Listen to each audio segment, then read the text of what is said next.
ভারত সহ ব্রিক্সের সদস্যভুক্ত 5টি দেশ চীন, রাশিয়া, ব্রাজিল ও দক্ষিণ আফ্রিকার ওপর 150% শুল্ক আরোপের হুমকি দিয়েছেন মার্কিন প্রেসিডেন্ট ডোনাল্ড ট্রাম্প।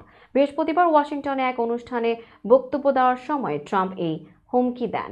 ভারতীয় সংবাদ মাধ্যম ইন্ডিয়া টুডে জানিয়েছে, গতকাল ওয়াশিংটনের রিপাবলিকান গভর্নর্স অ্যাসোসিয়েশনে বক্তব্য দেন ডোনাল্ড ট্রাম্প। তিনি বলেন, ব্রিক্স দেশগুলো যদি মার্কিন ডলারের বিকল্প কোনো মুদ্রা তৈরি করার চেষ্টা করে তবে তাদের পণ্যের ওপর 150% শুল্ক আরোপ করা হবে। ট্রাম্প অভিযোগ করে বলেন, দীর্ঘদিন ধরে ব্রিক্স দেশগুলো আমাদের ডলার ধ্বংসের পায়তারা করছে। তারা একটি নতুন মুদ্রা তৈরি করতে চায়।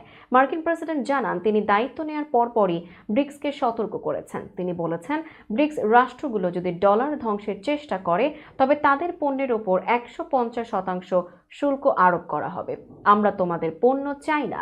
ট্রাম্পের এই হুমকির পর ব্রিক্স দেশগুলোর পক্ষ থেকে এখনো কোনো প্রতিক্রিয়া পাওয়া যায়নি। এর আগে ট্রাম্প বলেছিলেন, ব্রিক্স দেশগুলো যদি নিজেদের মুদ্রা চালু করে বা ডলার ব্যবহার বর্জন করে তাহলে তিনি তাদের আমদানির ওপর 100% শুল্ক আরোপ করবেন।